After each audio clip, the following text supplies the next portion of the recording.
오순절 셋째 주일입니다.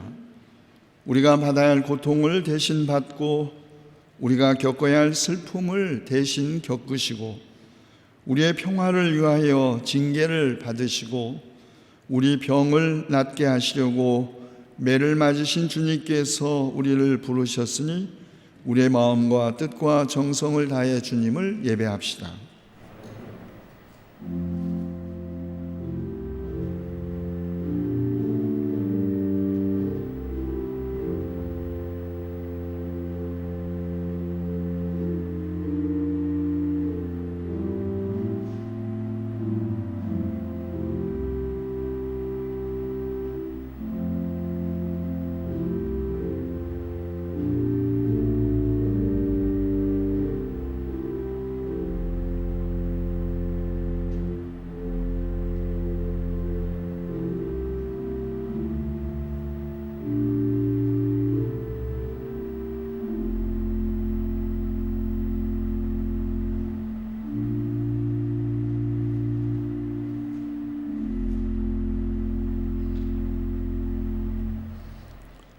오너라 우리가 주님께 즐거이 노래하자. 우리를 구원하시는 반석을 보고 소리 높여 외치자.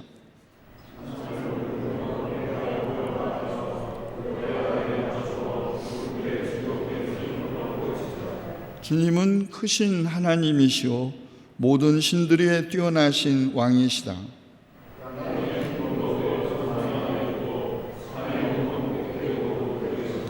바다도 그의 것이며 그가 지으신 것이다. 마른 땅도 그가 손으로 빚으신 것이다.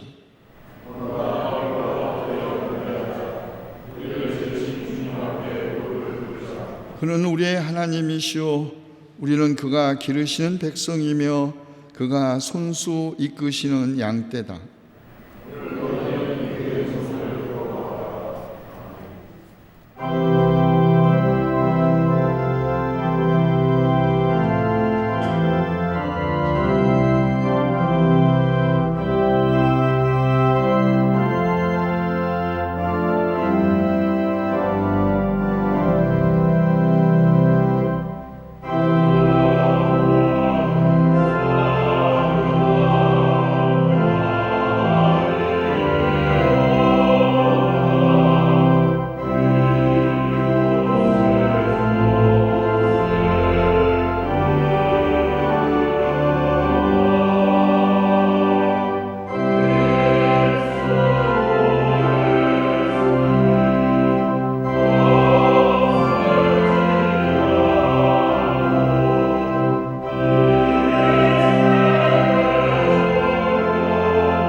내 이름으로 일컫는 나의 백성이 스스로 겸손해져서 기도하며 나를 찾고 악한 길에서 떠나면 내가 하늘에서 듣고 그 죄를 용서하여 주며 그 땅을 다시 번영시켜 주겠다는 주님의 약속 의지하여 우리가 우리의 죄를 고백하오니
선하시며 기꺼이 용서하시는 분, 누구든지 부르짖는 사람에게는 사랑을 한없이 베푸시는 주님께서 여러분의 죄와 허물을 용서하셨음을 주님의 이름으로 선언합니다.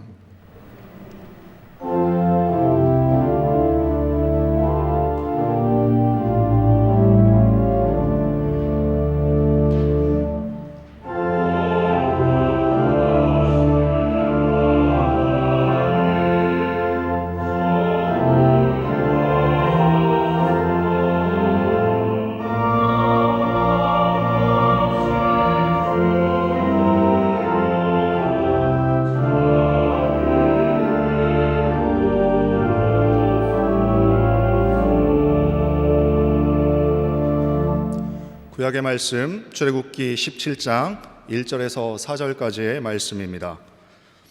이스라엘의 자손의 온 회중은 신광야를 떠나서 주님의 명령대로 진을 옮겨가면서 이동하였다. 그들은 느비딤에 짐을 쳤는데 거기에는 백성이 마실 물이 없었다. 백성이 모세에게 마실 물을 달라고 대들었다. 이에 모세가 당신들은 어찌하여 나에게 대드십니까? 어찌하여 주님을 시험하십니까? 하고 책망하였다. 그러나 거기에 있는 백성은 몹시 목이 말라서 모세를 원망하며 모세가 왜 그들을 이집트에서 데려왔느냐고 그들과 그들의 자식들과 그들이 먹이는 집 짐승들을 목말라 죽게 할 작정이냐고 하면서 대들었다. 모세가 주님께 부르짖었다. 이 백성을 제가 어떻게 해야 합니까? 그들은 지금이라도 곧 저를 돌로 쳐서 죽이려고 합니다. 아멘.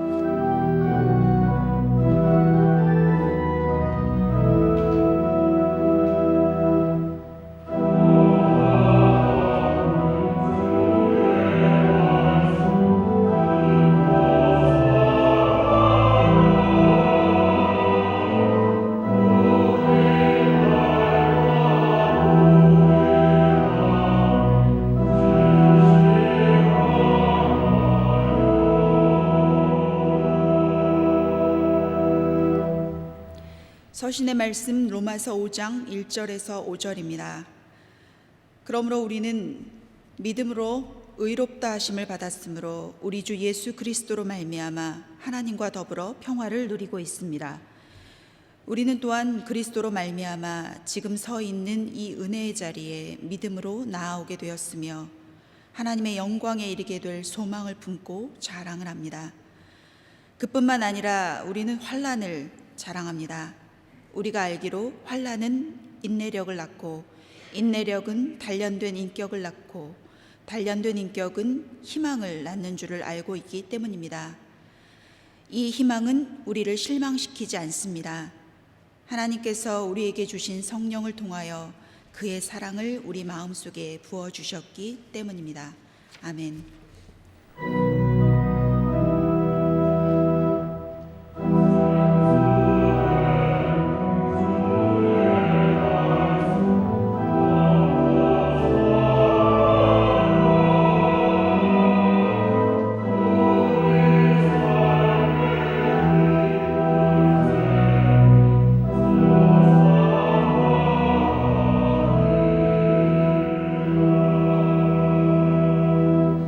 복음의 말씀 요한복음서 4장 5절에서 24절까지의 말씀입니다.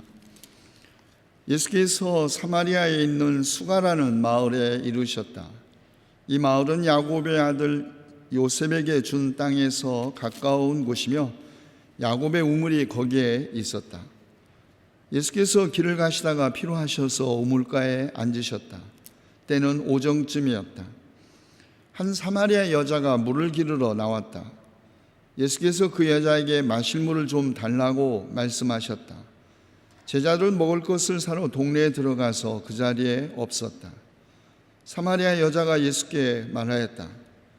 선생님은 유대 사람인데 어떻게 사마리아 여자인 나에게 물을 달라고 하십니까? 유대 사람은 사마리아 사람과 상종하지 않기 때문이다. 예수께서 그 여자에게 대답하셨다. 내가 하나님의 선물을 알고 또 너에게 물을 달라는 사람이 누구인지를 알았더라면 도리어 내가 그에게 청하였을 것이고 그는 너에게 생수를 주었을 것이다. 여자가 말하였다. 선생님에게는 두레박도 없고 이 우물은 깊은데 선생님은 어디에서 생수를 구하신단 말입니까? 선생님이 우리 조상 야곱보다 더 위대하신 분이라는 말입니까? 그는 우리에게 이 우물을 주었고 그와 그 자녀들과 그 가축까지 다 이 우물의 물을 마셨습니다. 예수께서 말씀하셨다. 이 물을 마시는 사람은 다시 목마를 것이다. 그러나 내가 주는 물을 마시는 사람은 영원히 목마르지 아니할 것이다. 내가 주는 물은 그 사람 속에서 영생에 이르게 하는 샘물이 될 것이다. 그 여자가 말하였다. 선생님, 그 물을 나에게 주셔서 내가 목마르지도 않고 또 물을 기르러 여기까지 나오지도 않게 해주십시오. 예수께서 그 여자에게 말씀하셨다. 가서 네 남편을 불러오너라. 그 여자가 대답하였다. 나에게는 남편이 없습니다. 예수께서 여자에게 말씀하셨다. 남편이 없다고 한 말이 옳다. 너에게는 남편이 5이나 있었고 지금 같이 살고 있는 남자도 내 남편이 아니니 바로 말하였다. 여자가 말하였다. 선생님, 내가 보니 선생님은 예언자이십니다. 우리 조상은 이 산에서 예배를 드렸는데 선생님네 사람들은 예배드려야 할 곳이 예루살렘에 있다고 합니다. 예수께서 말씀하셨다. 여자여, 내 말을 믿어라. 너희가 아버지께 이 산에서 예배를 드려야 한다거나 예루살렘에서 예배를 드려야 한다거나 하지 않을 때가 올 것이다. 너희는 너희가 알지 못하는 것을 예배하고 우리는 우리가 아는 분을 예배한다. 구원은 유대 사람들에게서 나기 때문이다. 참되게 예배를 드리는 사람들이 영과 진리로 아버지께 예배를 드릴 때가 온다. 지금이 바로 그때이다. 아버지께서는 이렇게 예배를 드리는 사람들을 찾으신다. 하나님은 영이시다. 그러므로 하나님께 예배를 드리는 사람은 영과 진리로 예배를 드려야 한다. 이는 주님의 말씀입니다.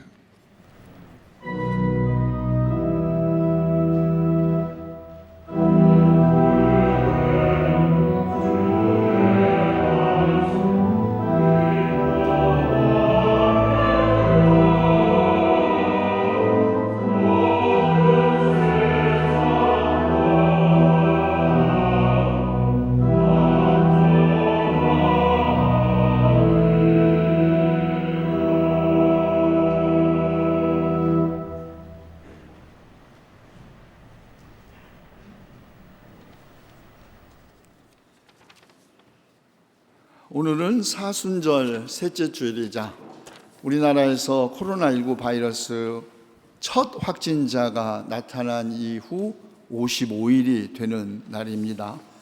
이 병으로 많은 분들이 목숨을 잃었고 또 지금도 투병하고 있습니다.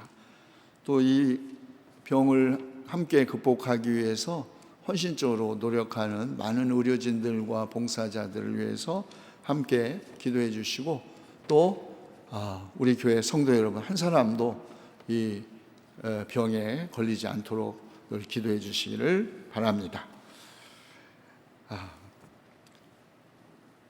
지난 3월 8일 우리 교회 김정란 집사님의 어머님이시고 권주현 집사님의 장모님이신 고찬래 성도님께서 향년 82세로 하나님 품에 안기셨습니다. 3월 10일 화요일 목포 효사랑 장례식장에서 발인이 있었습니다. 고인을 추모하고 유족을 위로해 주시기 바랍니다. 주일 예배 영상 예배에 대한 안내는 이미 여러분들에게 다 문자로 갔을 것입니다. 홈페이지가 혹시 다운이 될 수 있으니까 그러면 바로 유튜브로 돌려서 예배 함께 온라인으로 드릴 수 있습니다. 이제 하나님께 심정기 장로님께서 기도해 바치시겠습니다.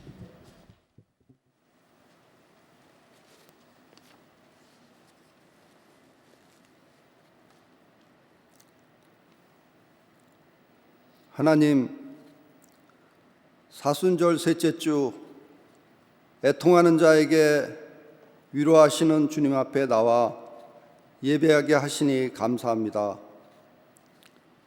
사망의 음침한 골짜기 다닐지라도 주께서 항상 지키시고 보호하시기로 약속하신 주님, 의혹과 두려움으로 걷는 일상 속에서 우리를 지키시사 믿음의 발걸음 흔들리지 않게 도와주옵소서.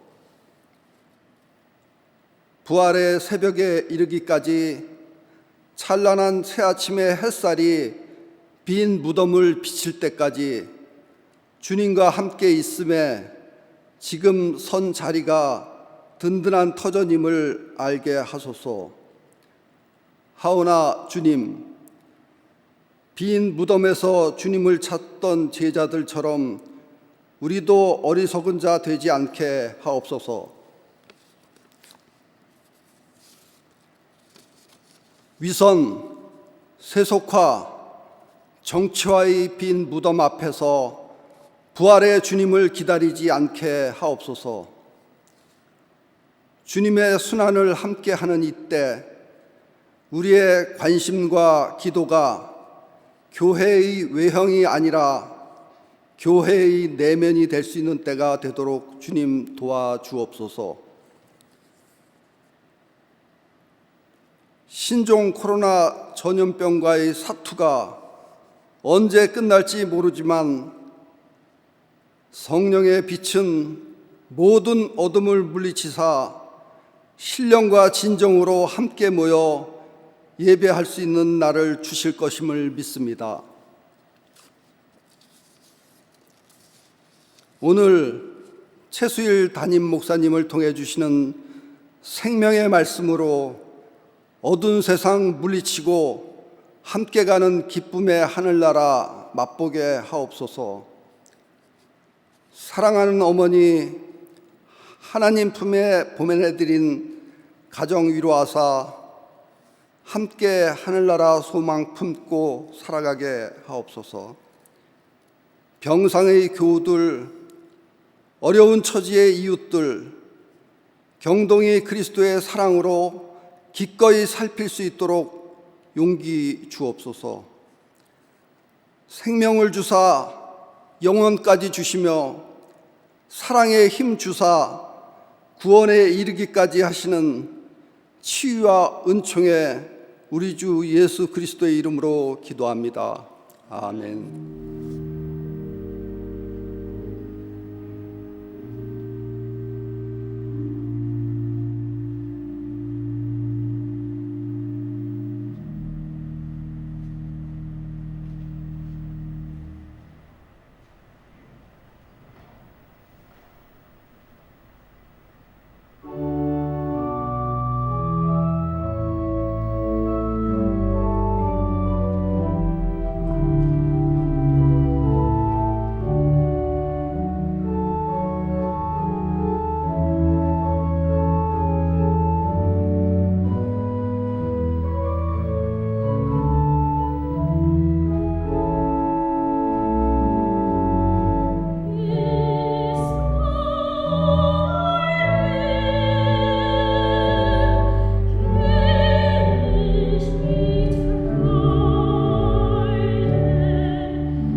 예수님과 사마리아 여인과의 만남을 전하고 있는 요한복음에 의하면 예수께서 유대를 떠나 다시 갈릴리로 가시는 길에 사마리아를 거쳐 가실 수밖에 없었다고 합니다.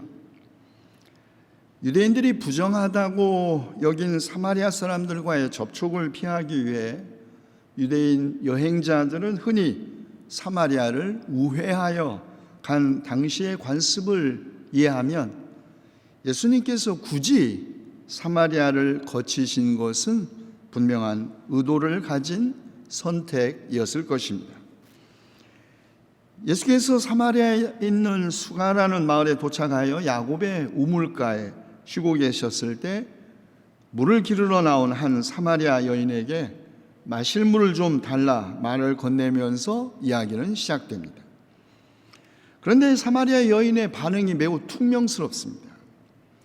선생님은 유대 사람인데 어찌하여 사마리아 여자인 나에게 물을 달라고 하십니까? 이 퉁명스러운 여인의 태도가 어디에서 비롯된 것인지 요한은 친절하게 유대 사람은 사마리아 사람과 상종하지 않기 때문이라고 덧붙였습니다. 왜 유대 사람은 사마리아 사람들과 상통하지 않았을까요? 이 집단의 갈등은 주전 920년경 솔로몬이 죽은 후 한나라였던 이스라엘이 남왕국 유다와 북왕국 이스라엘로 분열된 역사로 소급됩니다.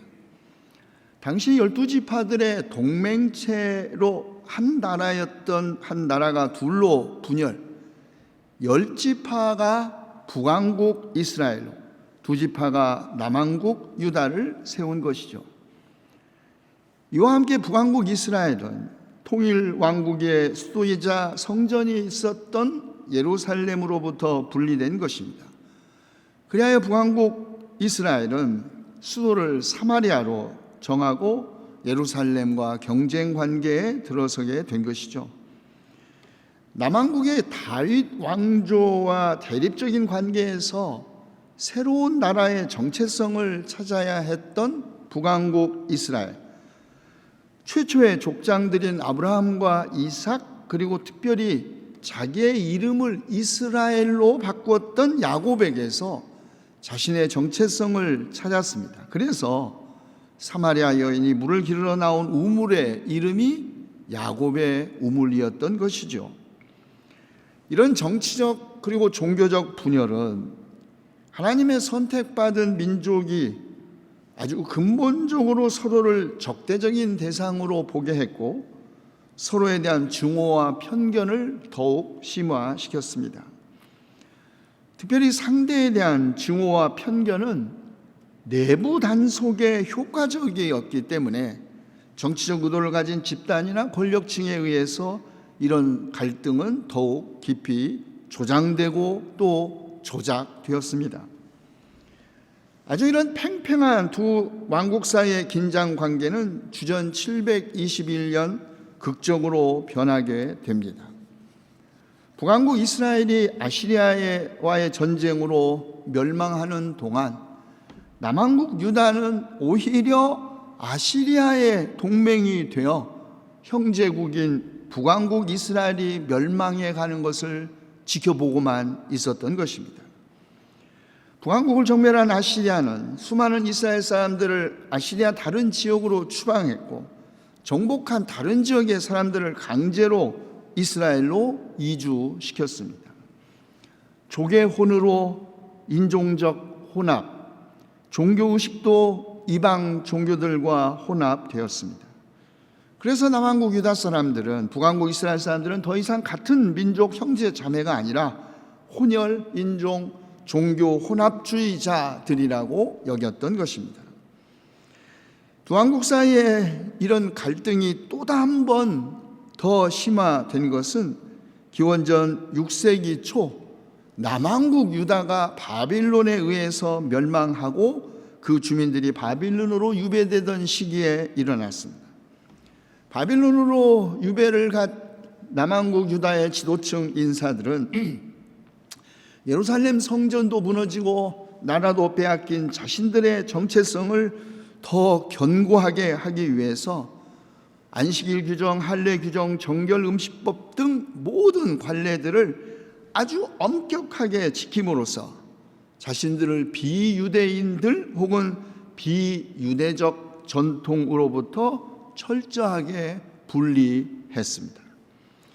그런데 페르시아의 고레스 왕에 의해서 바빌론이 멸망하자 다시 고향으로 돌아올 수 있었던 유대인들은 고향 땅에 남아있던 유대인들이 조계혼으로 혈통이 혼합되고 종교적 관습도 이방 종교들을 받아들여 타락한 것으로 여겼습니다.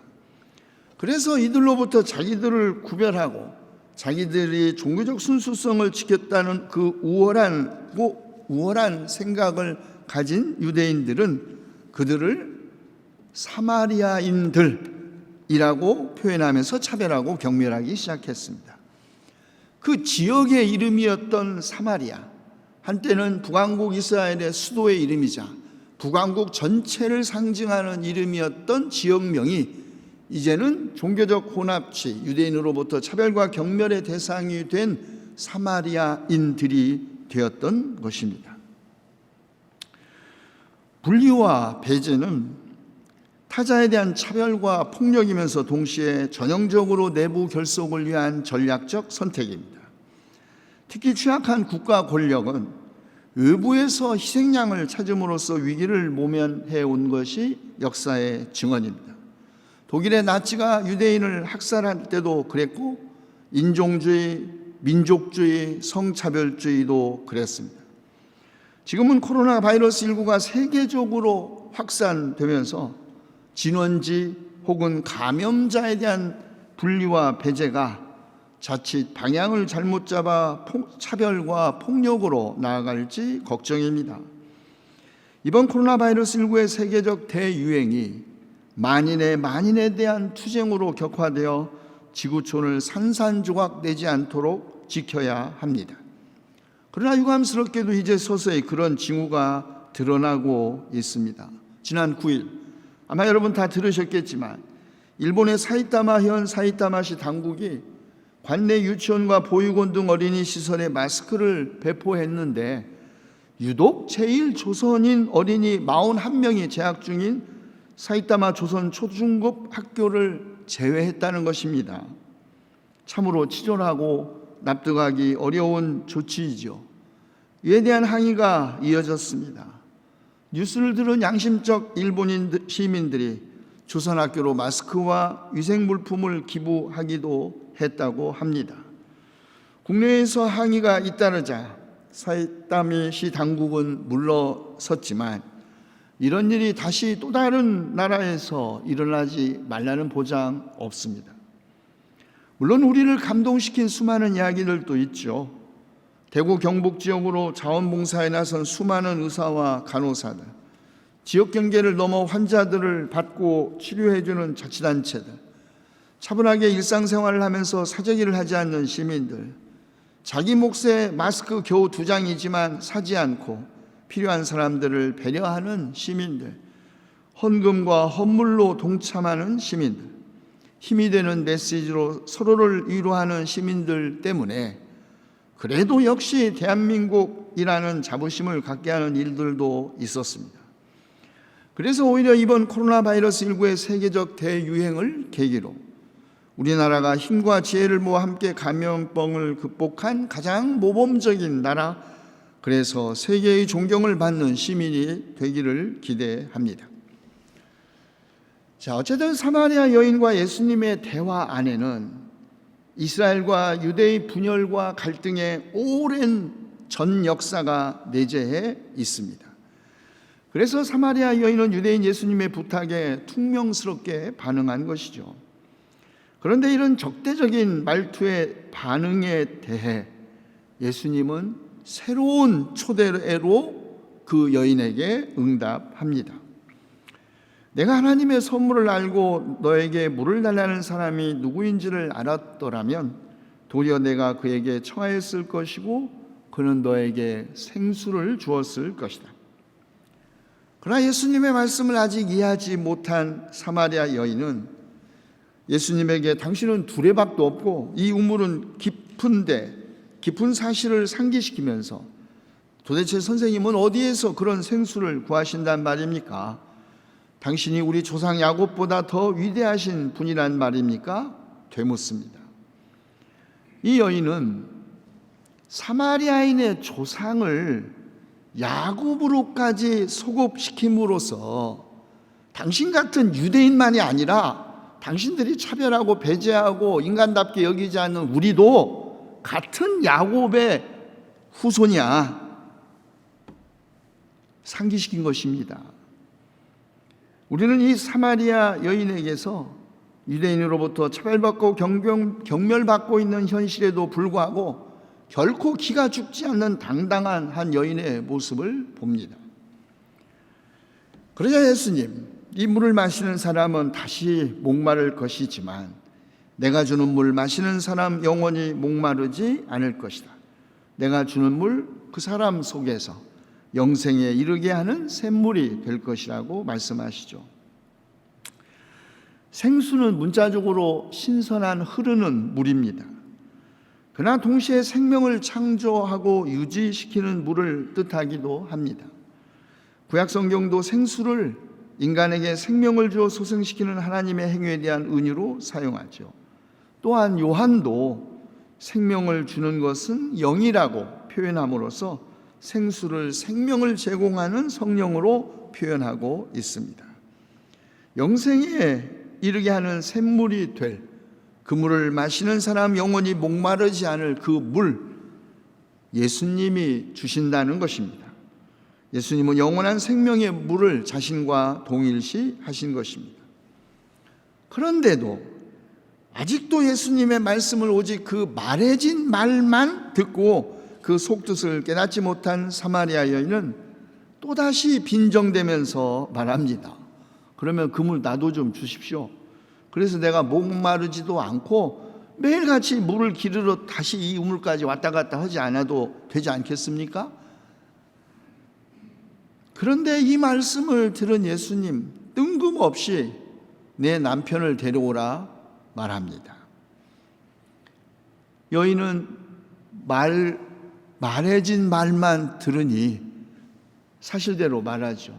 나는 남편이 없습니다. 그러자 예수님, 남편이 없다고 한 말이 옳다. 너에게는 남편이 5이나 있었고 지금 같이 살고 있는 남자도 내 남편이 아니니 바로 말하였다. 이 말씀 때문에 많은 사람들은 이 사마리아 여인이 매우 도덕적으로 부도덕한 한 여인이라고 생각할 것입니다. 물론 우리는 이 여인에게 이미 죽었거나 혹은 이혼한 전 남편이 5 있었고 지금은 법적으로 결혼하지 않은 남자와 살고 있거나 아니면 다른 여자의 남편과 동거하고 있는지 전혀 알 수 없습니다. 그런데 흥미로운 것은 왜 예수께서 뜬금없이 내 남편을 데려오라 말씀하셨느냐 하는 것입니다. 여인은 자신에게 남편이 없다고 대답하죠. 여인의 답을 긍정하신 후 그녀에게 남편이 5이나 있었고 지금도 살고 있는 남자가 남편이 아니라는 예수님의 말씀, 마치 그녀의 과거와 현재를 투시하듯 말씀하신 것입니다. 거기에 놀란 사마리아 여인, 선생님, 내가 보니 당신은 예언자입니다. 자신의 과거와 현재를 눈으로 보듯 잘 알고 있는 이런 초자연적인 지식을 가진 사람, 예언자임이 분명하다는 말이죠. 어떤 학자들은 이 여인의 이야기를 사실로 봅니다. 그러나 이 여인에게 전에 남편이 5이나 있었다. 이것이 설령 사실일지라도 이것은 이 여인의 부도덕성을 표현하는 것이 아니라 사마리아 한 여인의 비극적인 운명, 그녀의 불행한 삶을 보여주는 것입니다. 사마리아인들에게는 몇 번을 이혼하고 혼인하건 그건 아무런 상관이 없었지만 당시 유대 납비들에게는 3번 이상의 혼인을 허락하지 않았습니다.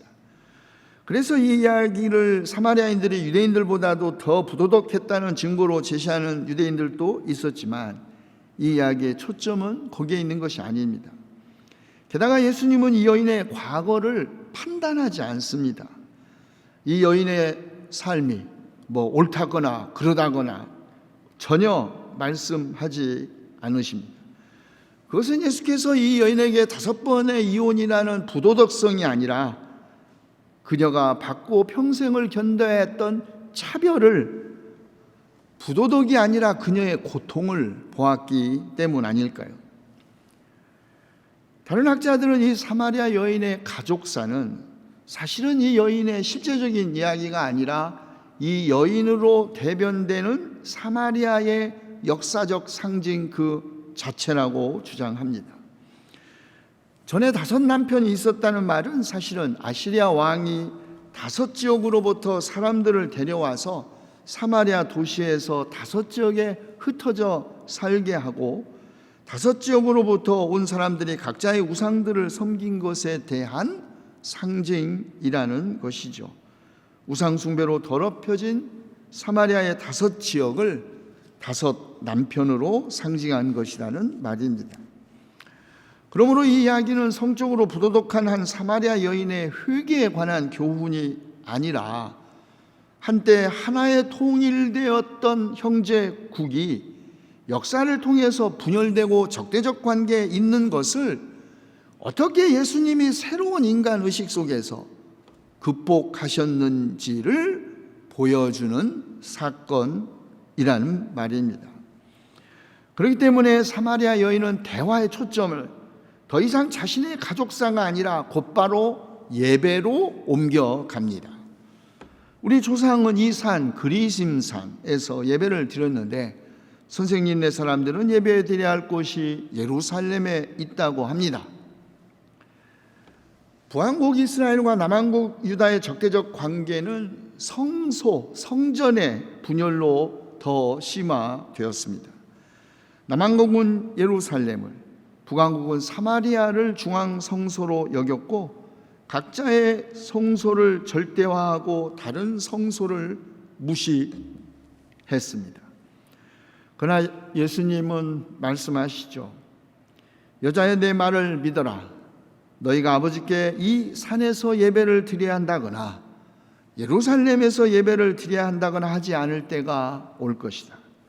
참되게 예배드리는 사람이 영과 진리로 아버지께 예배를 드릴 때가 오는데 지금이 바로 그때다. 아버지께서는 이렇게 예배드리는 사람들을 찾으신다.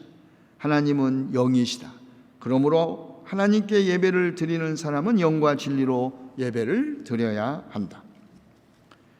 하나님을 특정한 공간에 묶어둘 수 없다는 말이죠. 하나님은 이곳에만 계시고 다른 곳에서는 계시지 않는다는 것, 인간의 주장일 뿐 하나님은 영이시기에 어느 공간에도 매이지 않으신다는 것입니다. 그리고 영과 진리로 예배를 드린다는 것, 하나님을 특정 공간에 묶어둘 수 없다는 뜻임과 동시에 특정한 신학이나 교리 안에 하나님을 가두어둘 수 없다는 뜻입니다. 그러나 이 말은 물론 하나님을 예배하는데 그러기 때문에 공간과 예전이 아무 필요 없다는 뜻이 아닙니다.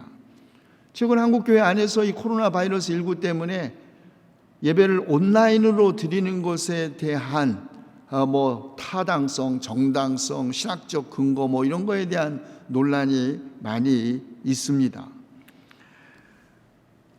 그러나 최근 이런 사태로 예배당에 모여서 우리가 예배하지 못하는 상황에서 우리가 함께 모여 예배할 수 있는 성전이 얼마나 중요한지 새삼스럽게 깨닫고 있지요. 그러나 그 어떤 공간도 그 자체로 절대적 가치가 있다고 주장할 수 없다는 것이 종교개혁 정신입니다. 그러므로 우리가 어디에서 어떻게 예배를 드리건 예수 그리스도께서 성령으로 임재하시는 곳, 그곳이 하나님을 영과 진리로 예배하는 곳입니다.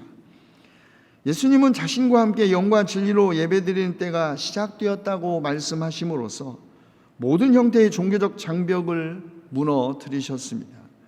하나님의 구원산, 이스라엘 백성의 선택에서 비록 시작되긴 했지만 이제 이스라엘로부터 모든 세계로 뻗어나가 따라서 구원이 더 이상 이스라엘만의 고유한 특권이 아니라는 뜻을 말씀하신 것입니다. 놀란 사마리아 여인은 물동이를 버려두고 동네로 들어가 사람들에게 그리스도를 전합니다. 이런 세부 묘사는 그녀가 매우 흥분했고 마음이 급했음을 나타낼 수도 있지만 더 깊은 의미에서 물동이는 한편으로는 그녀의 삶의 모든 과거를, 그리고 다른 한편으로는 그녀가 이미 생수를 받았기 때문에 더 이상 물을 길러 우물에 올 필요가 없어졌다는 것을 상징합니다. 배와 그물을 버려두고 예수님을 따라 나선 제자들을 생각나게 합니다.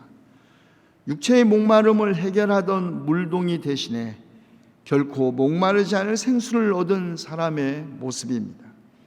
한번 구원을 맛본 사람, 결코 자신의 과거로 다시 돌아갈 수 없습니다.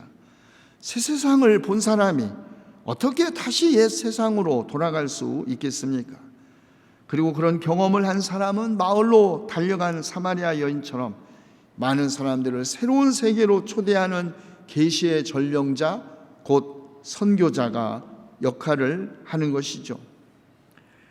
이 사마리아 여인은 아주 오랫동안 축적되고 단단해져 결코 부술 수 없다고 여겨온 모든 장벽과 경계선들, 북왕국과 남왕국, 사마리아인과 유대인, 사마리아 성소와 예루살렘 성전, 여성과 남성 사이를 가로막는 그 모든 경계선들과 높은 장벽, 편견과 배제가 예수님과 함께 무너지는 것을 본 것입니다.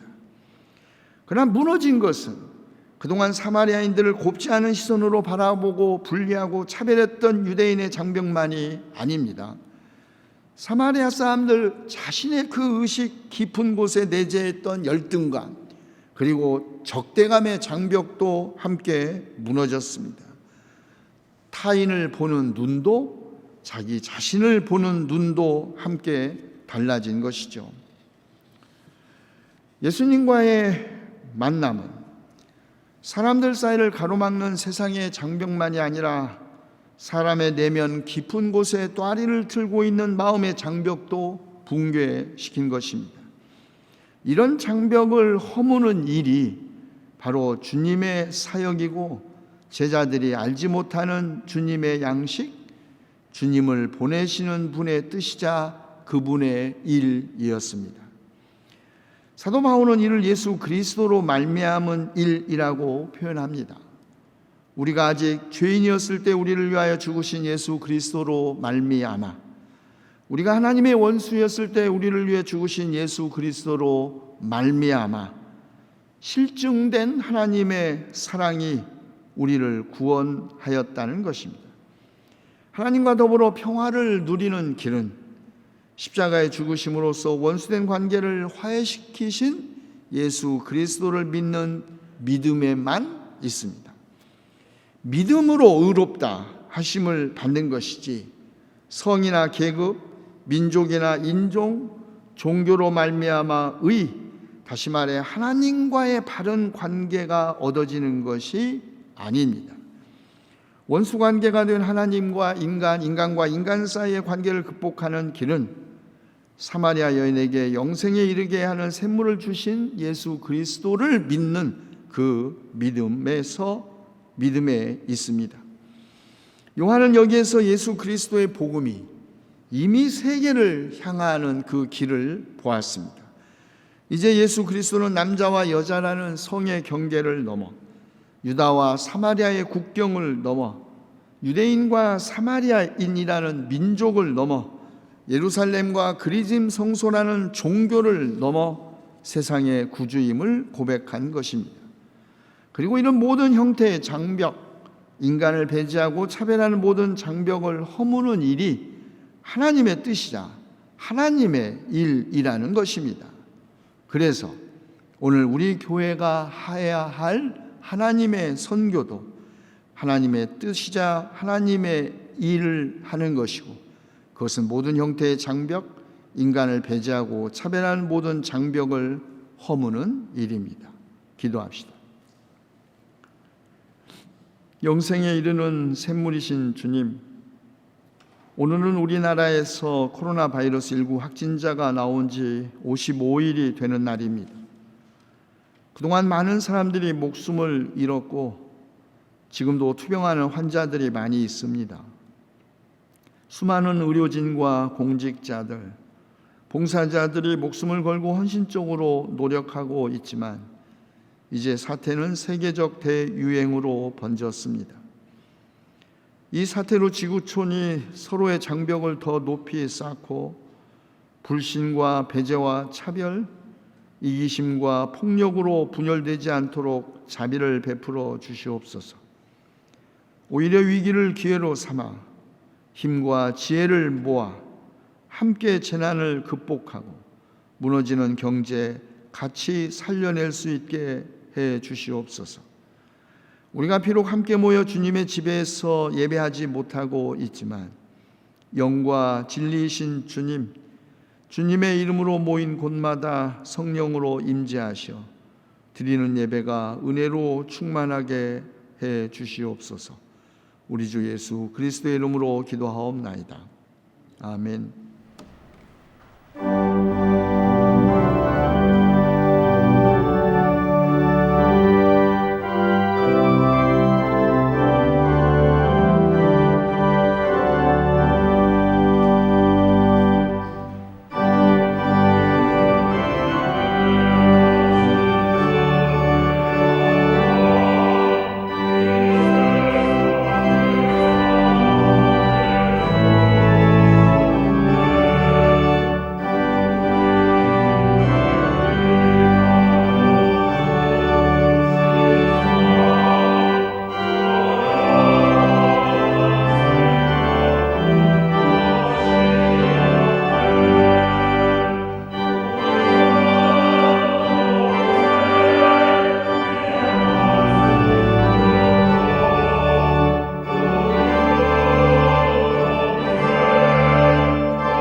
예수 그리스도로 말미암아 우리가 하나님과 더불어 평화를 누리고 지금 서 있는 은혜의 자리에 믿음으로 나아오게 하신 것을 감사하여 우리가 정성으로 준비한 예물 기쁜 마음으로 봉헌하오니 주님 바친 손길 위에 강복하시어 우리가 지금 당하고 있는 이 환난과 시련을 인내와 단련된 인격, 희망을 가지고 이겨내게 하시옵소서.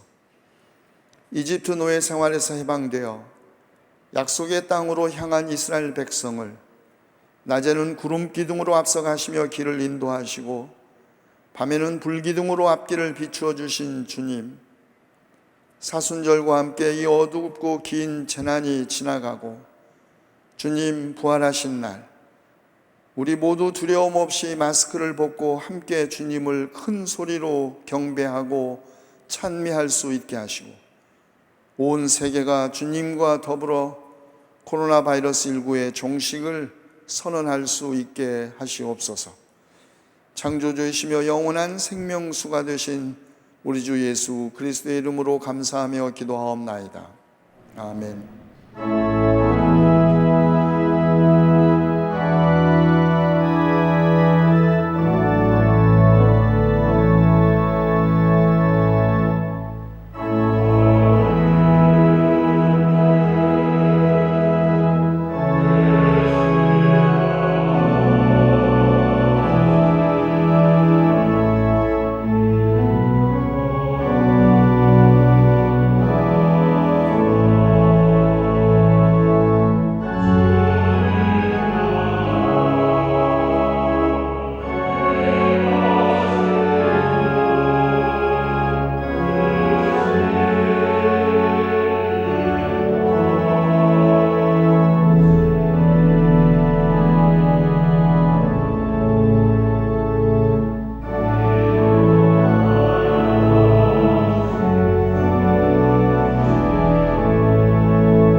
창조주이시며 생명의 근원이신 주께서 여러분에게 복을 내려주시어 언제 어디서나 지켜주시기를 원하며 주께서 여러분을 밝은 얼굴로 대하시어 은혜를 베푸시고 주께서 여러분을 고이 보시어 평화 주시기를 성부와 성자와 성령의 이름으로 간절히 축원하옵나이다.